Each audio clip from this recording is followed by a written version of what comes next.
them out of the water, but each time he did so, they gasped for breath, and he threw them back in. He tried over and over, failing at each time, until he accepted the terrible fact that his children could no longer live with him in the sky. Welcome to another episode of Timbuktu Tales, the home of amazing stories from Africa. Today's chapter explores the origin of fishes and the eternal race between the sun and the moon, as narrated by the Fon people of Benin. So sit back, relax, and enjoy this enchanting story. According to the Fon people of Benin, sun and moon were once best friends. Together, they ruled over the skies as the two beloved children of Sky, their mother. Both sun and moon had children, brilliant beings who sparkled in the heavens. Sky, wise and fair, gave both her children and grandchildren their own domains.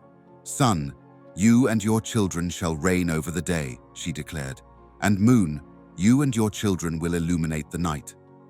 Sun's children were golden and radiant, lighting up the world with their brilliance. Moon's children, though softer and silver in their glow, were cherished by men who lived below Sky. Men loved Moon's gentle light, which gave them peace after the blazing heat of the day. They all lived in perfect harmony for many millennia, and Sky was happy with her creations. But, as it often happens, trouble began to brew. A darkness crept over Moon's heart. She saw that Sun's children shone brighter than hers, and the stars often whispered about how magnificent they were. No matter how hard she tried, her children were simply soft and silver compared to Sun's golden brilliance and the radiance of his children.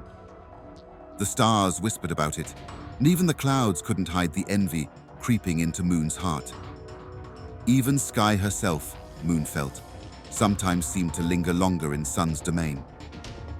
To make things worse, men, who lived below on the land, complained about the power of the sun and his children. "It's too hot," they grumbled. "We can't plant crops, we can't hunt, and the ground burns our feet."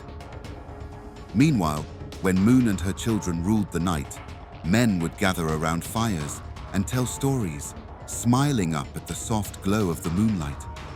Moon's envy deepened as men grumbled louder about Sun. "The sun burns the earth," they said. "He scorches our crops, dries our rivers, and makes the ground too hot to walk on."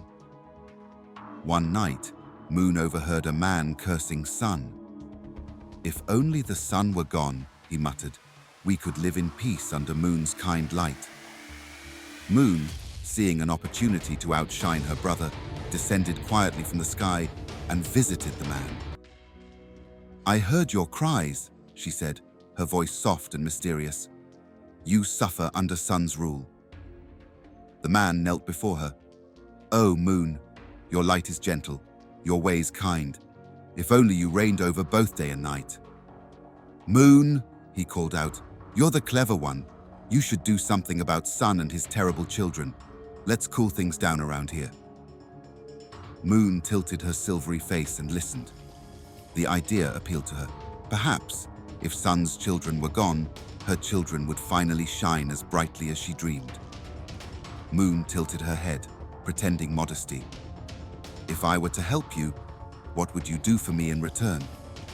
"Anything," the man said. "We will honor you, ooh dear Moon. We will exalt you above all things, greater than Sun, greater even than Sky herself." Moon smiled. "Then trust me. I will take care of Sun later that night." And for the first time, Moon only showed a quarter of her face in the sky. While other men wondered if she was feeling shy, Moon was actually up to something. She slipped away from her post, gliding quietly into a dark cave where she met with the man who had spoken to her. Together, they hatched a plan. The next day, Moon approached Sun, her face somber. "Brother, I must speak with you. I have heard troubling things." Sun, his light flickering with concern, asked, "What is it, sister?" "Men are afraid of us," Moon said gravely. "They say our children make their lives unbearable. Your children burn the earth, and they say mine reveal their hiding places at night. They fear us so much that they are planning to destroy us. Sun's light dimmed with alarm. Destroy us? But why would they do such a thing? They believe they must rid the sky of us to survive, Moon continued. We cannot let that happen. What can we do? Sun asked desperately. Moon pretended to think deeply. If men fear our children, we must hide them. The ocean is vast and deep. It will keep them safe from harm. Hide children into the ocean? Sun hesitated. That seems extreme. Moon placed a comforting hand on his shoulder. Brother, this is the only way to protect them. Trust me, I will do the same with my children. Reluctantly, Sun agreed. That evening, he gathered his radiant children into a sack. They sparkled and danced inside, unaware of their fate. As children often do, they thought it was all a new game. Meanwhile, Moon hid her children in a cave. She filled her own sack, not with her children, but with smooth white pebbles she had collected from the riverbed. The two met by the great river. The sky remained dark as the two stood by the great river that flowed into the ocean. Moon, clutching her sack of pebbles, stood solemnly beside Sun. This is for their safety, she said. Together, they cast their sacks into the rushing water, which flowed and flowed and flowed into the great ocean. As Moon's sack of pebbles sank silently, Sun's children flailed beneath the waves, their golden light dimming as they disappeared into the depths. Then they went back home. That night, Sun looked to the sky and gasped.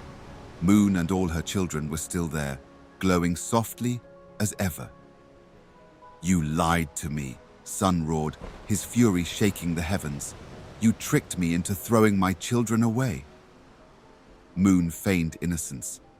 Brother, what are you saying? My sack is gone. My children are safe beneath the waves, just like yours. But Sun was not fooled. Furious, he stormed to the ocean and began searching for his children. One by one, he pulled them from the water, but they were no longer the radiant beings they had been. They had transformed, their glowing forms softening and shifting until they became the first fishes. He tried to lift them out of the water, but each time he did so, they gasped for breath, and he threw them back in. He tried over and over, failing at each time, until he accepted the terrible fact that his children could no longer live with him in the sky. They were now bound to water, their new home. They had all been transformed into fishes. Though they could no longer live in the sky, they retained a faint glow in the water, a memory of what they once were.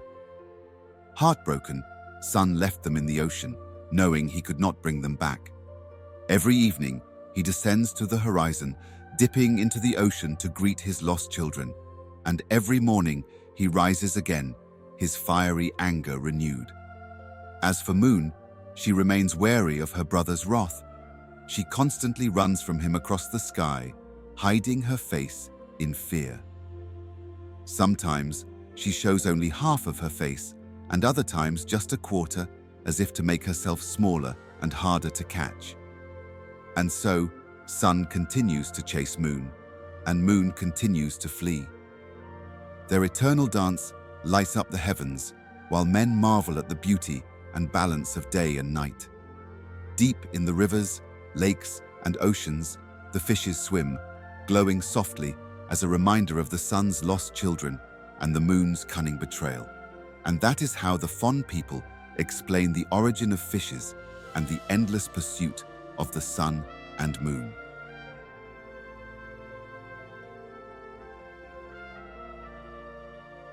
Thanks for watching Timbuktu. Be sure to like, hit that notification button to never miss a video, and share it widely to watch more videos like this.